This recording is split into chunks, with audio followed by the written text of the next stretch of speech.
Our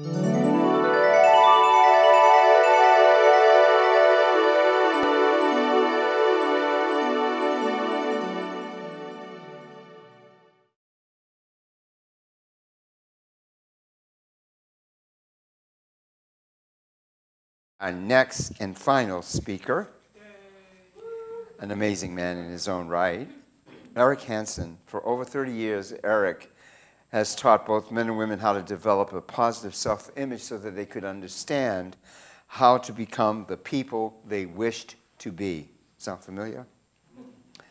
As a bishop in the Church of Divine Man, he taught meditation and energy healing and led many workshops in the art of male-female communication. Today, he incorporates the Divine Spark method, the Way of Mastery, and Course of Miracles in his daily practice. He teaches himself and others to find a divine consciousness within themselves. His soul talk is called Living the Dream of Who You Really Are. Please put your hands together and bring to the stage Eric Hansen. Marianne Williamson famously wrote, "Your playing small does not serve the world." And I really believe that.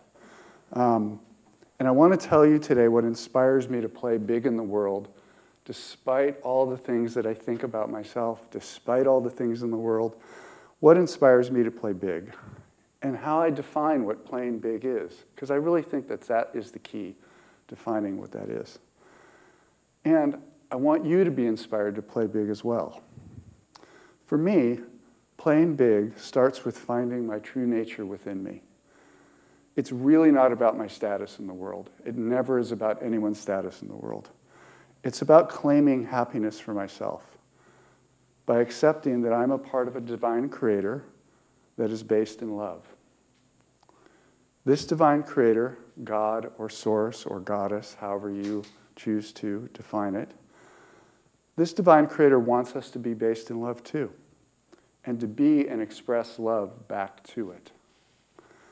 Doing this brings me great happiness, and it's the reason that I get up in the morning.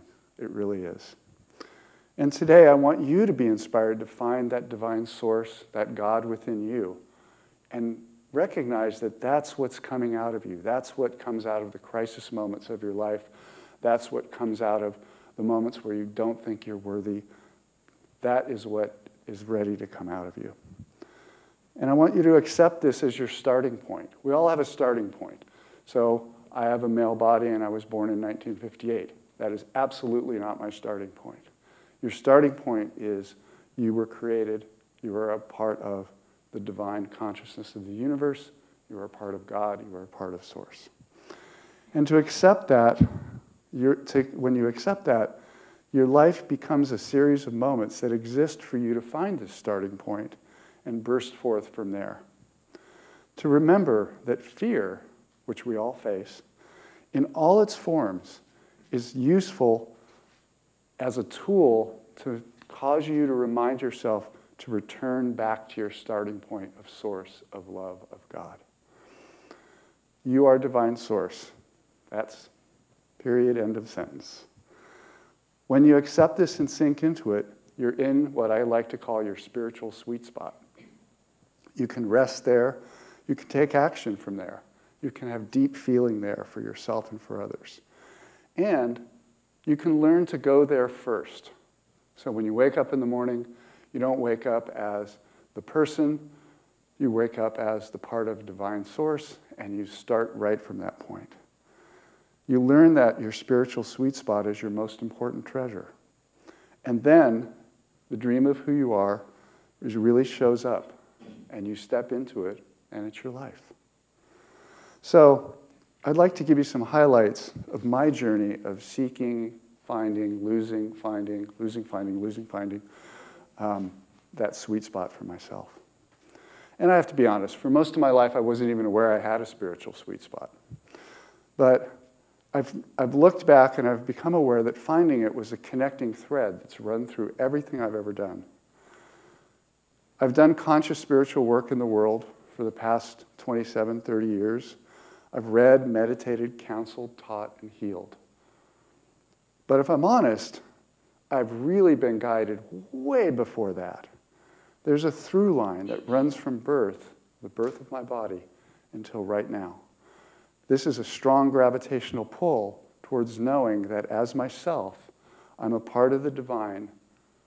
I'm a part of the divine that is all that is. We all have that gravitational pull. You wouldn't be here if you didn't have that gravitational pull. But we respond to it in one of two ways. We can respond to it in the vibration of love. And when we do that, we turn toward our sweet spot. Or we can respond in the vibration of fear, and that moves us away. Honestly, I've responded in the vibration of fear quite a lot this lifetime. I've had to learn how to respond in the vibration of love. It did not come naturally. It did not come naturally for me to do that. I've defended fear, and I've fought love. The other part of this path is that there's hardship. I've felt hardship, felt pain. I think that there's a song by Warren Zevon, and the title of that song is called Stand in the Fire. And I think that that is what we do in life sometimes. We stand in the fire of our own kind of whatever, our own world, and we're called to step out of the fire and not be consumed by it. But I've been in great despair, certain that I would never find happiness. I've called myself unworthy for even thinking I had a spiritual sweet spot. Are you kidding me? No way. A divine aspect to my nature? Nah, not happening. Being in that vibration of fear, to me, it's alien to who we really are. It is not a part of our nature. But it exists so that we can recall our divine starting point. Fear becomes a signal. Fear is a signal that we must choose the vibration of love once again. I know this. Our divine creator is personally involved with each and every one of us. Divine Source wants you to burst forth, to express yourself from your loving, spiritual sweet spot right now, right with the life you have in this specific moment in time. By the way, I'm using Divine Source, but there's God, Goddess. Please feel free to translate into your language of the divine. So Divine Source got involved with me early. I was a very hyperactive kid, and I'm old enough to be hyperactive when hyperactive was not treatable by drugs. Thank you. And as a kid, I craved connection and interaction, but I was an only child, so it was just my parents and me. And they loved each other, and they loved me, but they fought a lot. So in our house, love and anger and all those kinds of things sort of came as a package. It was kind of a package deal. And I was a pretty sensitive kid. Good thing I'm not sensitive now, haha. And in order to find my sanctuary, I went in my room, I closed the door, and I picked up a book, and I read, and I read, and I read, and I read. In that whirlwind of family dynamics, reading and books, that was my sanctuary. It calmed me down. And this actually came into very good use at church. My mom would take me to church. I was about 9 or 10. I'd put on that horrible, no natural fiber, itchy Sunday suit that a kid would wear and then would try and burn it 5 seconds after church. I'd wear that thing, and I'd sit in a hard wooden pew, and I'm hyperactive. I'd squirmed and fidgeted. Other people noticed that one time the pastor from the pulpit in a church of 300 people pointed at me and told me to calm down. I'm 9 years old. My mom got upset. In desperation, I pulled the Bible out. It's a book. I got to read it. I pulled the Bible out. It was in the pew in front of me, and I started to read. I read the New Testament. I didn't understand it. I'm 9. But I really liked the red words in the New Testament, and those were Jesus' words. And I didn't understand them, as I said, but they calmed me down. They struck a chord with me. They caused me to relax.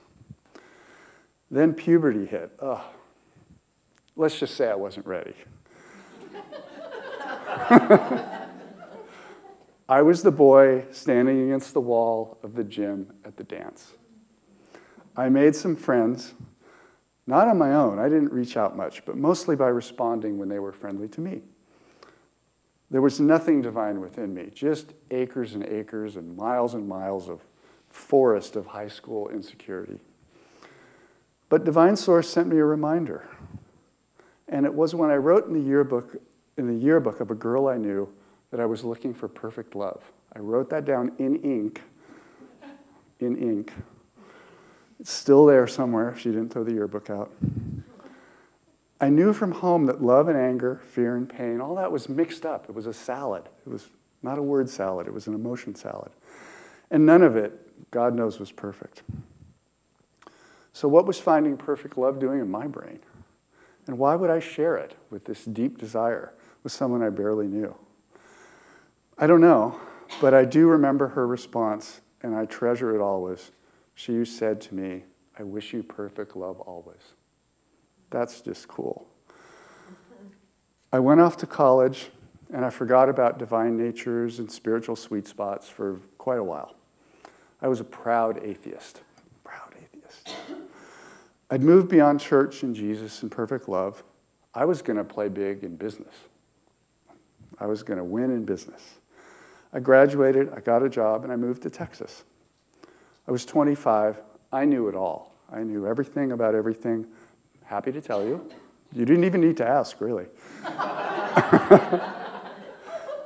But in the background, I was really unsettled. I was confident, but not very sure. I was often wrong, seldom in doubt. One day, I was driving to my home in Houston when I passed a church. So if you've ever been to Houston, Texas, or any place in the Bible Belt, they're in a big city in the Bible Belt, Houston has huge, massive, gigantic churches, like 20,000 parishioners. This one was a lot smaller than that. It was very inviting. It had a lot of red brick, white trim, had a green lawn, tall trees. There were cars in the parking lot, and I noticed it. And unexpectedly, I heard in my head, "You need to go to a place like that." I don't know if you've ever felt this way, felt what I felt in that moment. Maybe you have. We all have like these thoughts that flit in and out of our heads, kind of random. This wasn't one of those. It was a statement. It was certain. You need to go to that kind of place. It was the voice of authority. It was giving me a command. And one thing I was certain, that was not my voice. That was my spiritual sweet spot. It was calling me. It was saying, "Find me, come to me, please." I don't know how many times I have to tell you this. But in church, this is my spiritual sweet spot. Divine Source, God, caused me to read the Bible to relax and calm down. In high school, it came back again, causing me to say out loud that I wanted perfect love and having a friend wish it for me. And then in this voice of authority, passing by a church and being told, "Eric, that is your next step." All this happened because the identity that I built up for myself, it wasn't very satisfying to me. I know now that that was because it wasn't anchored in divine source. It wasn't anchored in God. It wasn't anchored in the divine or the divine consciousness at all. I just knew I wasn't happy. I'd created this image of myself that wasn't working, but the funny part is that if somebody called me on it, I angrily defended that image with everything I had. I was not ready to give up that identity at all. Each of us builds up these images of ourselves. We have a mental picture that we carry with us. And I'd like you to take a moment and just think about yours.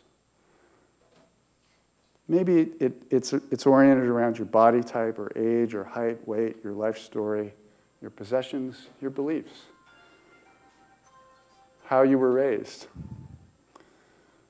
Whatever that image is that you have, that mental picture that you have, you are the absolute creator of it. 100% you created it. And why is that true? Because when someone or something challenges that image of yourself, you'll push back. Even if you don't like that image, you'll still push back. Someone will say, hey, you did a really good job on that report. No, I didn't. It was just luck. Hey, you won the lottery. Oh, yeah, but I don't know. It's just going to be a big hassle. Maybe sometimes if the pushback hits a sensitive spot in you, you will fight back with everything you have. Even if that image is totally destructive to you and other people, you'll still own it and fight back when someone calls you on it. That's the power of your ability to choose. And this is due to a couple of things. The first thing that we all sort of share as a powerful urge is to belong to something greater than ourselves. We choose that, we connect, and we hook in. And when we feel that group is threatened, we'll defend it. We'll defend it with everything we have.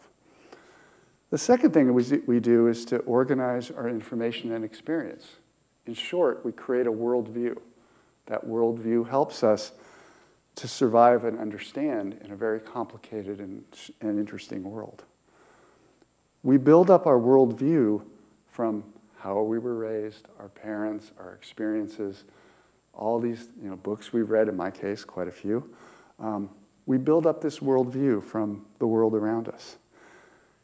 And eventually it becomes so ingrained in our natures that we sort of forget that we can choose anything we want. We can choose another worldview. We go on autopilot. And so we're on autopilot with our worldview, and then new information comes in, and it better fit that worldview. Otherwise, it ain't getting in. Otherwise, we close our minds and our hearts to that new information, even if it's totally what we need to hear. We ignore it, we forget it, or we fight it, maybe with everything we have. So, back in Texas, I got this instruction to belong to a spiritual community, the voice of authority. It didn't fit my worldview, not even close. So, I forgot it immediately. It was like when Mom said, don't do this, and I did it anyway. That was pretty much the situation. But forgetting it was, in a way, it was kind of a victory. I normally would have responded with anger or sarcasm or rage. But forgetting was good. But while I forgot the instruction, it started pulling on me. I didn't know this, but it started pulling. The first thing I did was it pulled me to quit my Texas job and move back to Sacramento. The reason that I needed to create to fit my worldview, that was true, was my mom was getting older and I wanted to be closer in case she needed me. My worldview that I was going to be a good person to the woman who raised me. And that was absolutely true. But there was another thing happening. 4 years passed. My worldview still intact. And then divine source pulled on me next. The other thing started to happen for real for me. Divine source pulled on me next, and this time I didn't resist. I went willingly. Here's how it happened. At my job, I met a lovely woman named Laura, in the room with us today, who was a spiritual teacher, clairvoyant, healer, and minister. We got to know each other. We started to date. And at that time, trust me, clairvoyance and healing, furthest thing from my mind. But she was fun, she was funny, smart, literate, and beautiful. She also didn't care if I was spiritual or not. We had conversations, said, I don't care. But when I found out there was a beginning meditation class, I wanted to go. I wanted to go to a beginning meditation class? I went, and halfway through the class, I came back home and I told Laura, I'm home. I found my home. My driving by the church thought in Texas to find a spiritual community was fulfilled.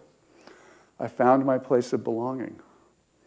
My spiritual sweet spot, which had always been there, but I wasn't aware of it, zoomed into my awareness all at once. I'm home, and it felt fantastic.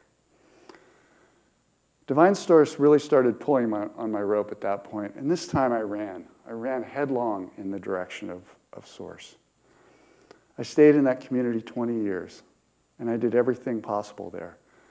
Meditating, clairvoyant reading, teaching, healing, doing ministerial counseling, belonging in new ways, reshaping my worldview in fundamental ways, creating space for my spiritual sweet spot.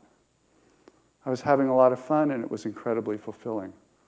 But then, back in 2010, the fun and fulfillment started to stop. It started to stop. It's an interesting way to put it.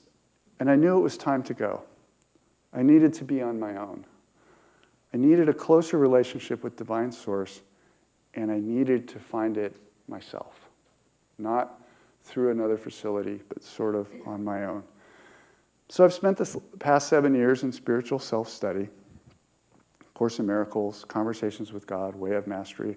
Also, some Christian books, C.S. Lewis, Mere Christianity, The Pilgrim's Progress, stuff like that, the Bible, the New Testament, I'm back to that. And I also teach and heal at the Divine Spark Center in Sacramento that Laura has formed, and with others. And I love that place, and I love all places like the one we're in today, because we're focused on starting each moment from our Divine Source sweet spot and showing others how to do the same. And the reason I do this is because I need the practice. I need the practice badly. And I want to practice it so that I can never forget it. So now I stand before you as someone who has found my spiritual sweet spot. I know I'm a part of the divine. And because of that, I have a new job in the world. It's to respond to whatever comes my way in the divine vibration of love. Because that's the only thing that really makes me happy. That and, a good sandwich. But really, it's fine.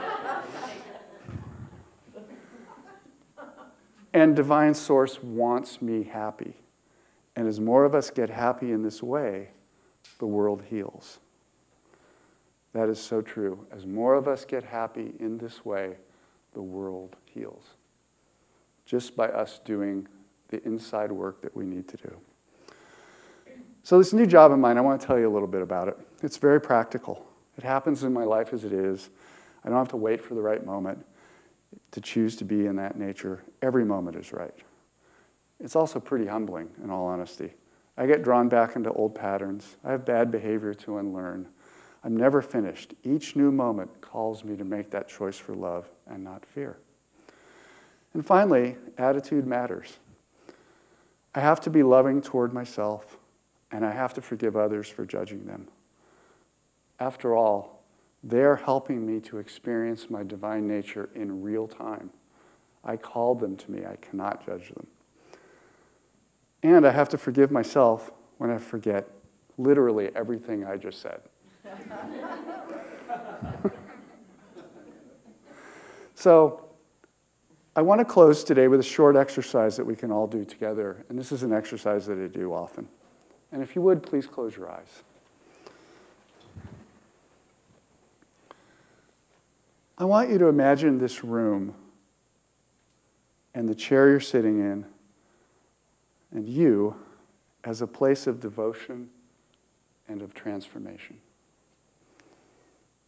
A holy place where miracles occur.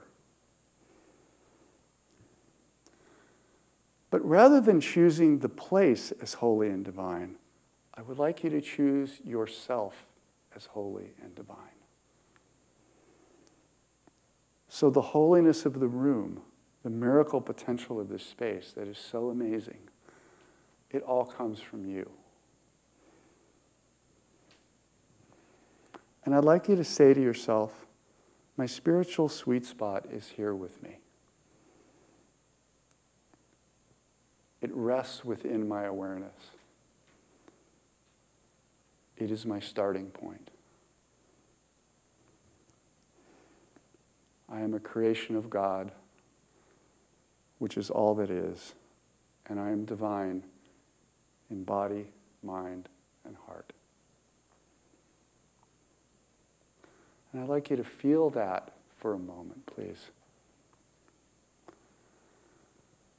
Just relax, breathing into this experience. Relax into your sweet spot within your body right now, in this room, sitting in this chair.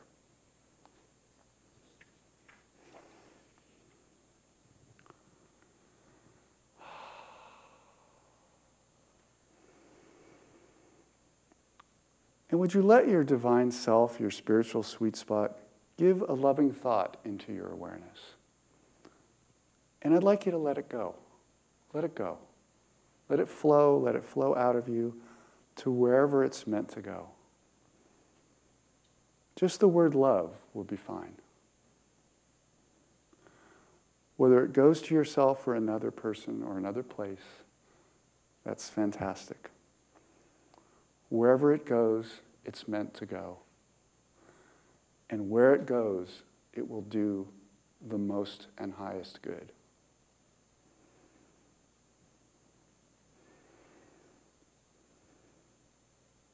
Thank you. I wish loving awareness and peace for you. I'm grateful for your participation with me today, and I bless you for being in my life in this moment.